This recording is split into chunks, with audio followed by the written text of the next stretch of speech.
हे श्री महादेव, दिवस रात्र आपले स्मरण असतेच, मात्र आज प्रकर्षाने तुमची आठवण येत आहे। त्यालाही काहीतरी कारण असावे।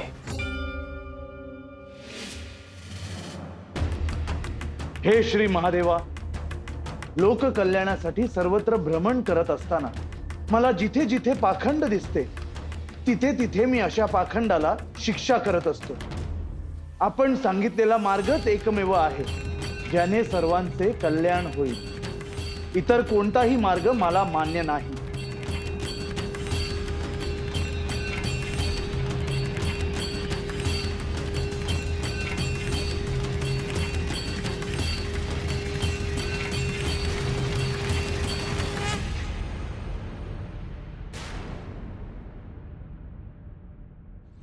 हेही असेच पाखंड दिसते आहे। मलाच काहीतरी केले पाहिजे।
हे ऋषीवर, कोण आहात आपण? मी मच्छिंद्रनाथ। कुठून आला आहात आपण ऋषीवर? कामिकणी शारदवता यांच्या घरी मी वाढलो, परंतु गुरु आज्ञेप्रमाणे मी बालवयातच घर सोडले आणि आमच्या पंथाचे कार्य करत भ्रमंती करत आहे। पंथ? आपला पंथ कोणता? मी नाथ परंपरेतला पहिला नाथ।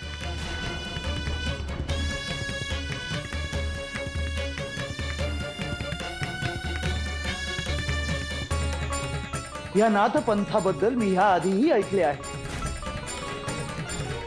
परंतु या नाथ पंथाबद्दल मला विस्ताराने जाणून घ्यायला आवडेल। शैली, कंथा आणि मुद्रा ही या पंथाची आभूषणे आहेत।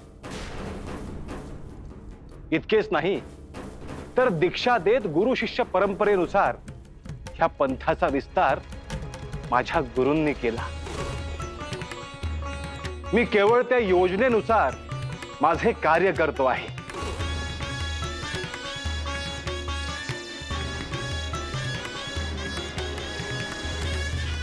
मच्छिंद्र, तू जे काही सांगतो आहेस त्यावरून मला तरी त्या परमशक्तीच्या नावाने पसरवलेला हा दुर्लौकिकच वाटतो आहे। परंतु आपण हे असे का म्हणत आहात? कारण ज्या मुद्रा आणि आभूषणे याबद्दल तू जे बोलतो आहेस ते सगळं निरुपयोगी आहे, थोतांड आहे, थोतांड आहे। तू त्या मुद्रा टाकून दे। तसे न केल्यास तुला यापुढे दुःखेच सोसावे लागतील।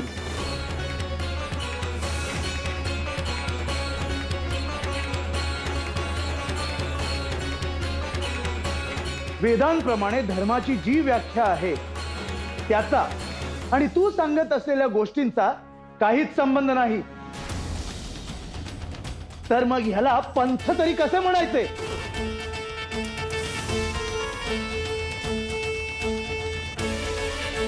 आपला काहीतरी चुकीचा समज झाला आहे असे मला वाटते. निश्चितच नाही मच्छिंद्र. परंतु मला तू हे सांग की हा निराळच पंथ काढणारा तुझा मूर्ख गुरु आहे तरी कोण?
गोरक्षा, हातपाय धु आणि माझ्या समोर बैस.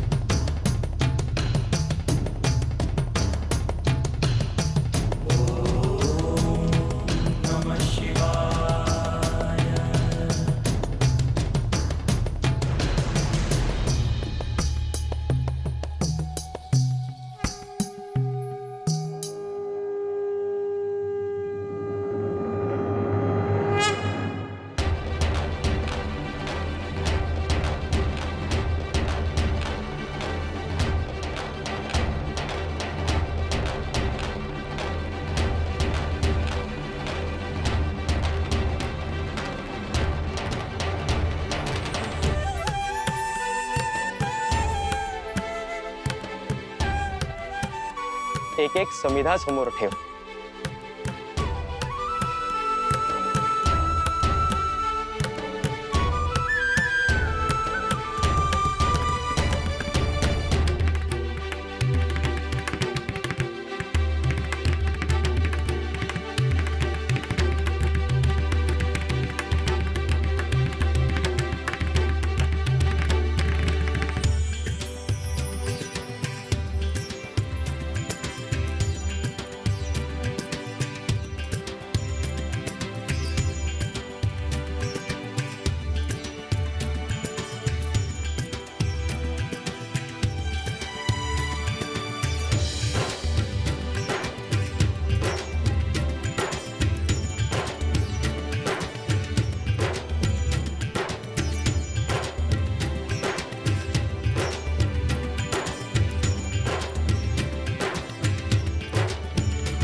हे अग्निदेव, नवीन नाथ येताना तुमचा सहभाग अत्यंत महत्वाचा आहे. तुमचे तेज आणि बल वाढावे यासाठी मी तुमचे आवाहन करतो आहे.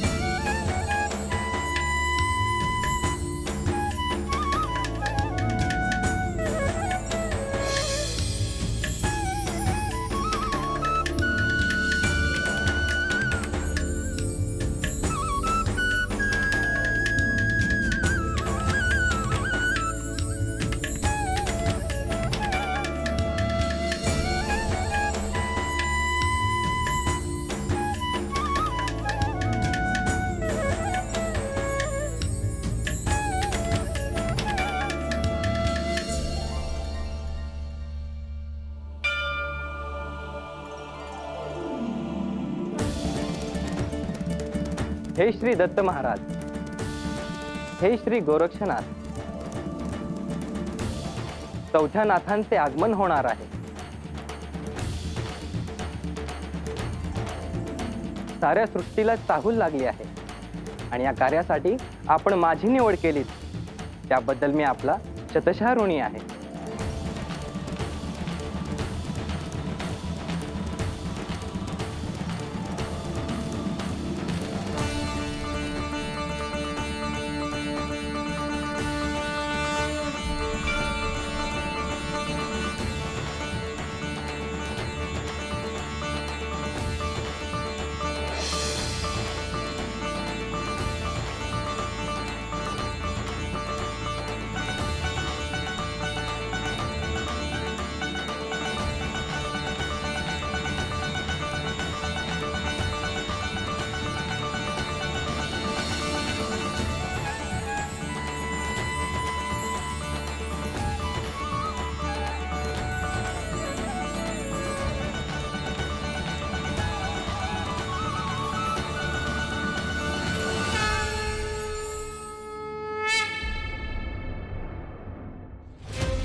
कोण आहे? तू कोण आहे? आतापर्यंत तू जे जे म्हणालास ते मी ऐकून घेतले, परंतु माझ्या गुरूंचा अपमान मी सहन करणार नाही. यानंतर त्यांच्याबद्दल एक शब्द जरी बोलशील तर मी तुला शिक्षा करीन. तू मला ओळखलं नाहीस. जर ओळखले असतेस तर हे सगळं म्हणण्याचं तुझं धाडस झालं नसतं. मी जे काही सत्य आहे तेच बोललो, आणि सत्य हे टोचणारेच असते.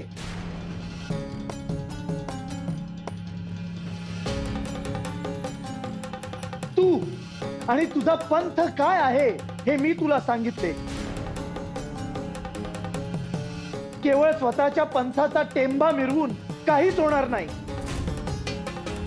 त्यापेक्षा श्री महादेवांनी दिलेल्या मार्गावर चालत राहिलास तर कल्याण होईल तुझं. श्री महादेव कोण आहेत आणि त्यांचा आणि माझा संबंध काय हे तुला ठाऊक नाही. त्याही पुढे जाऊन तू माझ्या पंथाला दूषण देशील तर नरकात जाशील. श्री महादेवांना समजणे एवढे सोपे नव्हे. तुझ्यासारखे त्यांचे असंख्य भक्त आहेत, परंतु ते सांब सदाशिव भोळे आहेत. त्यांच्या स्वभावाचा लाभ आजवर दैत्याने घेतला तसाच तुझ्यासारख्यांनी घेतला. तुझ्या पंथांची या सृष्टीला आणि मनुष्याला काही आवश्यकता नाही. तुझ्या कपाळावर श्री महादेवांचे त्रिपुंड आहे म्हणून तुला आतापर्यंत मी शिक्षा केली नाही, परंतु आता तुझी मूर्खपणाची बडबड थांबवली नाही तर तुझा विनाश अटळ आहे.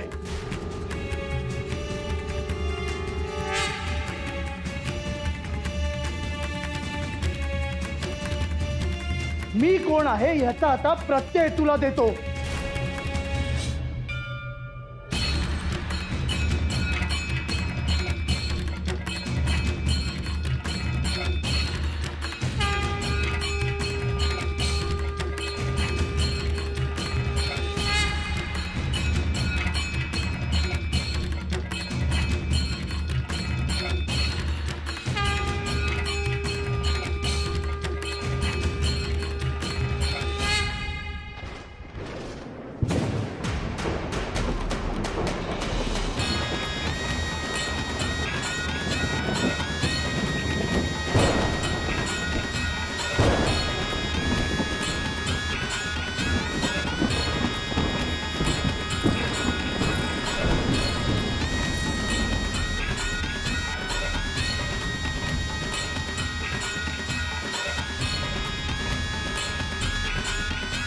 हे असले बहुरुप्यांचे खेळ मला दाखवू नकोस.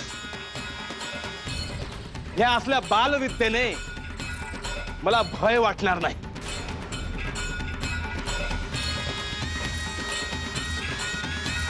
तू हे असे बोलून स्वतःच्या मृत्यूलाच आमंत्रण देतो आहे. अरे अधमा, तुझ्या उर्वटपणाने माझ्या आणि माझ्या पंथाविषयी बोलतो आहे, त्याने तूच स्वतःच्या विनाशाला कारण होणार आहे. तू तुझ्या या वल्गना वेळीच बंद कर आणि प्रभू श्रीरामांचे स्मरण कर. तुझा विनाश जवळ आला आहे. श्रीरामांचे नाव घेण्यास तू असमर्थ आहेस म्हणून तू मला श्रीरामाचे स्मरण करायला लावतो आहेस. अरे दुर्दैवी मनुष्या, साक्षात श्री महादेवांचे दुःख ज्यांनी दूर केले तेच प्रभू श्रीराम मला तारतील.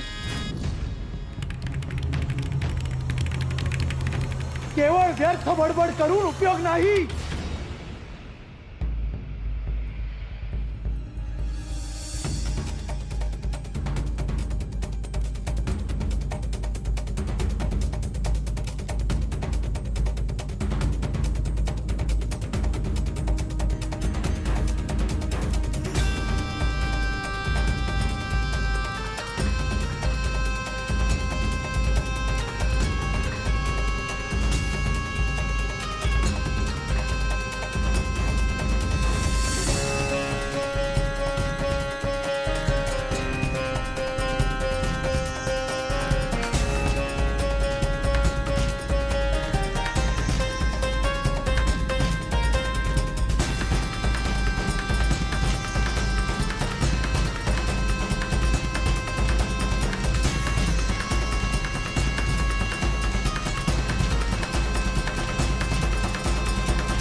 प्रश्न विचारू का?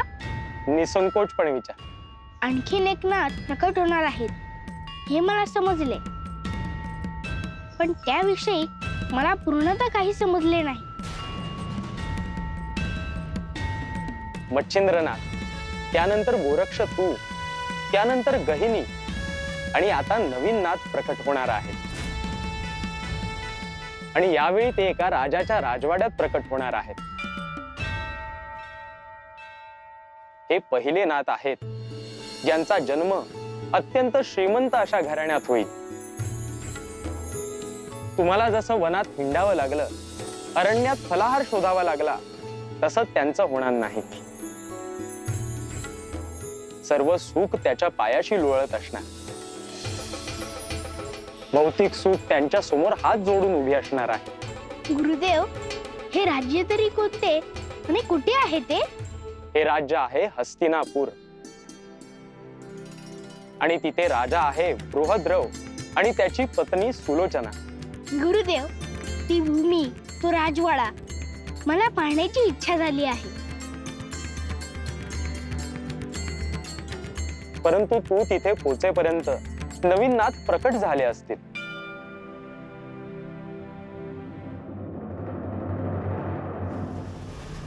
दुसरा काही पर्याय नाही का गुरुदेव?